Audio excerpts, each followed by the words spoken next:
What's up, guys? Today we have a 2019 Mac Terra Pro getting an inlet knock sensor. Here's your part number 22303390. Same as the last video, we're gonna turn this valve right here and jack the cab up, and then I'll show y'all where that goes and how to change it.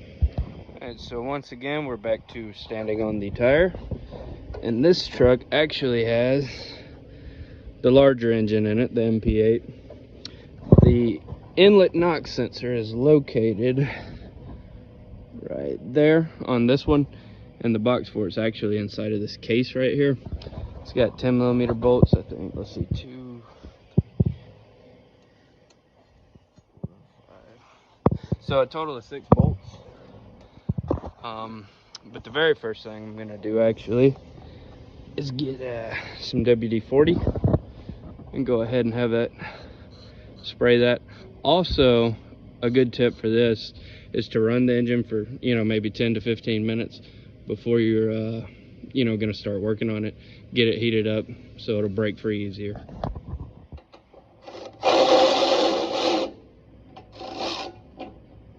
Oh.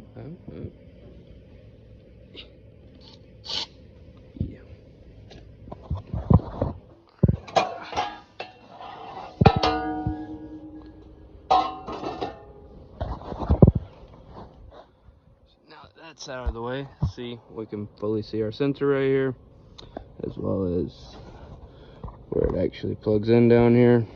So I'm gonna work on actually getting this box right here off. I believe it's got, let's see, 210s as well. I think those are welded in. They should be welded in. If not, just try to hold it with a wrench and spin it from one side.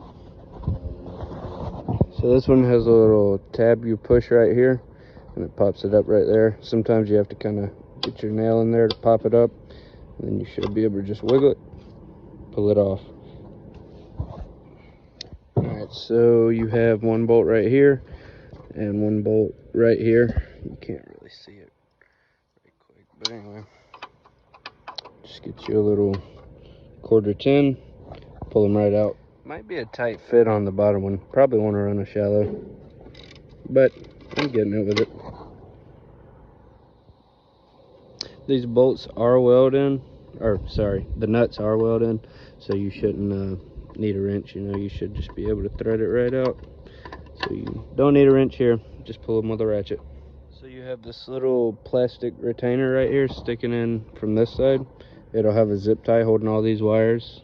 So I just go ahead and cut the tie, and then your sensor should be free, and now we can focus on getting that loosened. Remember, get your custom socket, snap on 7/8, cut it like a knock sensor socket, because you're just making a homemade one. There's your part number, and now fitment is actually quite tight, but see, see, right on there. I'm gonna get it broke loose and threading out. All right, so we got the sensor removed. One thing you want to do when you remove these is inspect the threads. These don't look too terribly bad.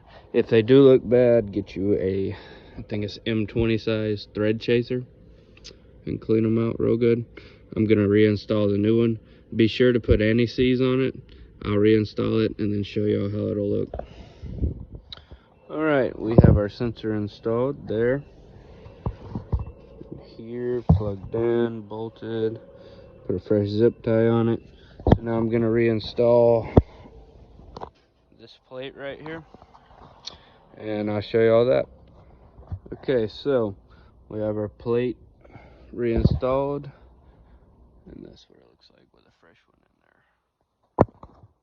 So the final step will be to hook our laptop up to it, do a learned data reset, and then an after treatment regen.